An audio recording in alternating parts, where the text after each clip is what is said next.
Hello and welcome to a video where we're going to analyze some more polynomial functions, and this is considered case 3. Now just as a reminder of the 5 cases, case 1 is when a function is completely factored already. Case 2 is when it's simple to factor or it's not higher than second degree, so you can always use quadratic formula. Case 3 we're going to look at now. Case 4 we've looked at, which is factorable but higher degree, like quadratic form, where you do u substitutions. Case 5 we're not going to get to because of time constraints, and there's really no direct easy way to do all of these, but if you get lucky you can get case 5 problems which are not factorable. But we're going to focus right now on case 3, and just as a quick reminder of what it means to analyze a polynomial function, we're going to do all of this. Okay, so let's take a look at our first couple functions. Okay, so in this function we're looking at a third degree polynomial function, and we're given one of the factors already, and we want to completely analyze it. So what we want to do is we want to finish factoring it. So this is when we finish factoring the polynomial, find all the zeros of the function and analyze the function.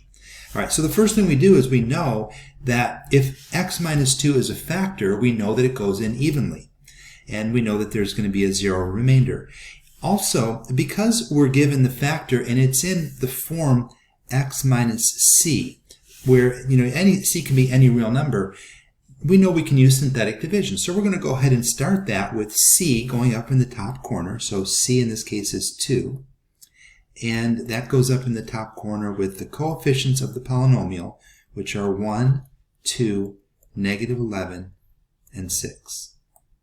Okay, now normally if you just look at this third degree polynomial, you wouldn't really have any easy way of factoring that. It's not factorable by grouping, or there's just no other way to do it. So in this case, we do have one of the factors to get us started. So we follow the process for synthetic division, carry down the 1, multiply and we get, a 1 times 2 is 2, add we get 4, multiply we get 8, add we get negative 3, multiply we get negative 6, and add we get that zero remainder that we would expect. And we're looking at the coefficients down here of the depressed polynomial.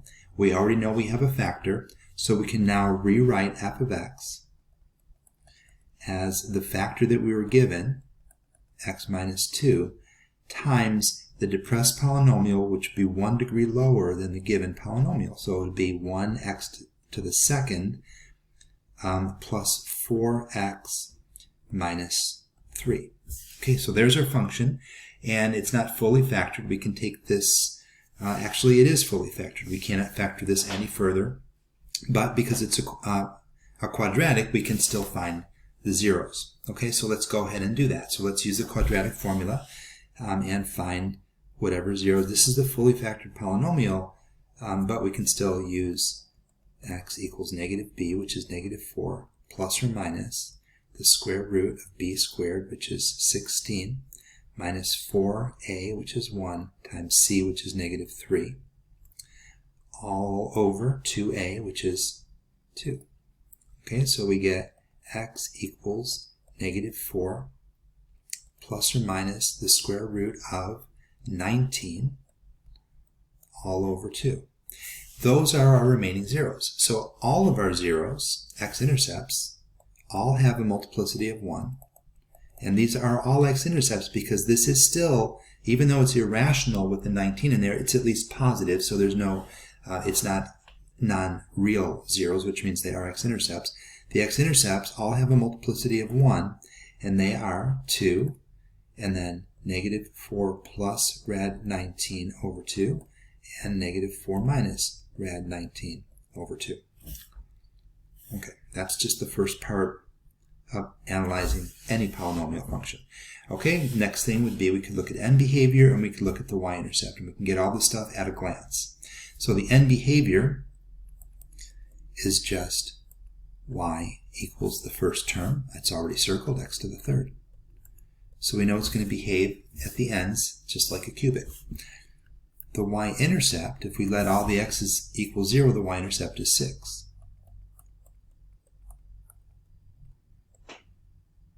Okay, so at this point, we can look at the function. We know it's going to have 3 x-intercepts. We have a pretty good idea what it looks like, but the calculator will give us a better idea where those local max and mins are. So I'm going to graph it on the calculator and then plot the graph here. Alright, so I've gone ahead and graphed the function. I found a good window to view it. Had this y minimum of -10 and a maximum of 40.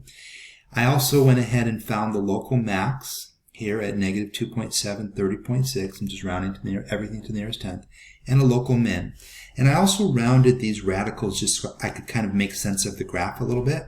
So what I'm looking at is -4 plus rad 19 over 2 is right about 0.2. So that's this one right here.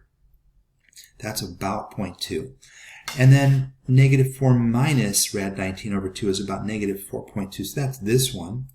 And then the 2 that we already knew, that one's over here. So this is 2. I'm just going to put a couple arrows here to make sure we do get the exact values, which we should have. This one is at -4 plus rad 19 over 2. That's about 0.2. And then this one over here is the -4 minus rad 19 all over 2.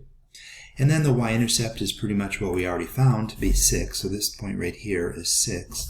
And I think we've got everything in there. So that's the entire graph that in the viewing window that has all the important stuff. The end behavior is consistent with the cubic function because the cubic function goes up to the right and goes down to the left. Has the general shape something like this. Of course, we don't know what's going on in the middle when we talk about end behavior, but we see all the middle stuff here. And now just the increasing, decreasing domain and range. So let's just look at the graph. Notice that this function is increasing, decreasing. It's increasing on the interval from -infinity up to that -4 minus rad 19 over 2. We'll just we'll put the point negative 4.2.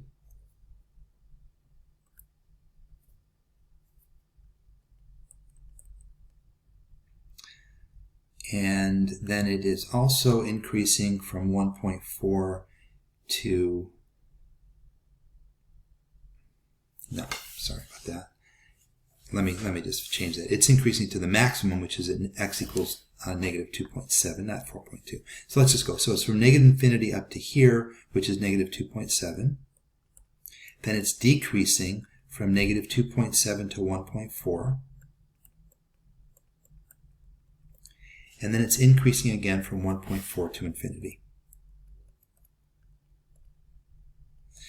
And the domain is all real numbers because it's a polynomial. And the range, because it's an odd polynomial, is also all real numbers. Okay, now a couple things to watch out for. We sometimes round for the sake of convenience. But if I do ask you for the exact x-intercepts, I do expect you to not solely rely on your calculator, like looking at the graph, but actually to have found them using quadratic formula or some method of finding the exact values. So these are the exact x-intercepts down here. All right, let's go on to example 2. So now we have a 0, and again, this, if -3 is a 0, it follows that x minus -3 is a factor. Or in other words, x plus 3 is a factor. So it's already, just like the first example, partially factored. But because of the nature of the factor, we can divide this using synthetic division. We have -3.